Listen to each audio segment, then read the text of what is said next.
শস্যের মধ্যেই ভূত, যার কাছ থেকে আমরা সমাজে মানুষের মতো মানুষ হবার বা গুরু হিসেবে যাকে আমরা সম্মান করে থাকি, সমাজে কিভাবে চলতে হয়, কিভাবে একজন ভালো মানুষ হতে হয়, তার শিক্ষাটা কিন্তু দিয়ে থাকেন একজন শিক্ষকই। শিক্ষক হচ্ছে জীবনের এমন একজন গুরুত্বপূর্ণ ব্যক্তি যার মাধ্যমে নিজের পথ চলা পথ প্রদর্শক হিসেবে আমরা ওনাকে স্মরণ করে থাকি, তার দিশায় আমরা এগিয়ে চলি। আর সেই শিক্ষক যাকে আমরা গুরু বলে মেনে চলি, সেই শিক্ষক যদি বেআইনি কাজ করে তবে তার পদ তার মর্যাদা অবশ্যই ক্ষুণ্ণ হয়। এবার দেখা গেল সরাসরি নেশা এবং জাল নোট কাণ্ডে যুক্ত হয়ে পড়েছেন একজন বিদ্যালয়ের শিক্ষক। আশ্চর্যের হলেও তাই সত্যি। যিনি সমাজকে গড়ে তোলার কাজ করছেন, যিনি লাখ লাখ হাজার হাজার শিশুদেরকে ভবিষ্যতে সঠিক মানুষ হওয়ার জন্য শিক্ষা দান করছেন, শিক্ষাদাতা হিসেবে কাজ করছেন, তিনি এবার অসামাজিক কাজের সাথে যুক্ত হয়ে পড়েছে।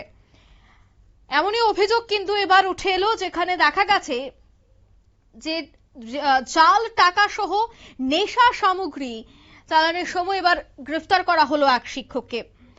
জানা গেছে যে ধৃত শিক্ষকের নাম কার্তিক দেবনাথ, ওনার বয়স 40 বছর। তিনি খোয়াই থানার অন্তর্গত পশ্চিম সোনাতলা এলাকার বাসিন্দা। ধৃতের কাছ থেকে মোট 22,600 টাকার জাল নোট এবং 55টি নেশার ট্যাবলেট উদ্ধার করেছে পুলিশ। একজন শিক্ষকের এই ধরনের অপরাধমূলক কর্মকাণ্ডে যুক্ত থাকার ঘটনা গোটা খোয়াই জেলায় শিক্ষা মহলে তীব্র চাঞ্চল্য এবং গুঞ্জনের সৃষ্টি করেছে। গোপন খবরের ভিত্তিতেই কিন্তু পুলিশ এই অভিযানে নামে, যেখানে অভিযুক্ত কার্তিক দেবনাথ দীর্ঘদিন ধরে খোয়া এবং কল্যাণপুর থানা এলাকার বিভিন্ন বাজারে জাল নোট দিয়ে কেনাকাটা করছিলেন। এই খবর পুলিশের গোয়েন্দা বিভাগের কাছে পৌঁছানো মাত্রই নজরদারি শুরু হয়ে যায়। বুধবার সকালে গোপন খবরের ভিত্তিতেই খোয়াই জেলার গোয়েন্দা পুলিশ কল্যাণপুরের বাগান বাজার উৎপেতে বসে এবং কার্তিক দেবনাথ বাজারে পৌঁছানো মাত্রই তাকে আটক করা হয়। তল্লাশি চালিয়ে তার কাছ থেকে তৎক্ষণিক 9,000 জাল নোট উদ্ধার করা হয়েছে। বাড়িতে তল্লাশি চালিয়ে মাদক উদ্ধার করতে সক্ষম হয়েছে পুলিশ। ম্যারাথন জিজ্ঞাসাবাদ করা হচ্ছে তাকে। জেরার মুখে নিজের অপরাধের কথা স্বীকারও করেছেন এই শিক্ষক।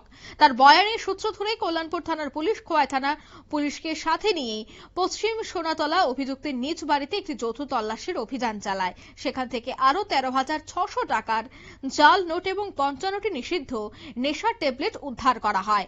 এই বিষয়ে কি বলছেন এসপি, শোনাবো।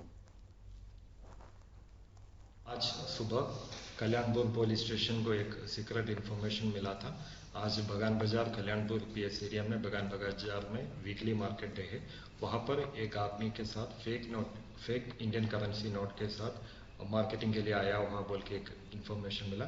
इसका अनुसार कल्याणपुर पीएस का स्टाफ वहां पर रेड किया, आदमी को आइडेंटिफाई करके डिटेन किया। तो इनिशियली उसका पोसेशन में कुछ फेक इंडियन करेंसी नोट मिला है।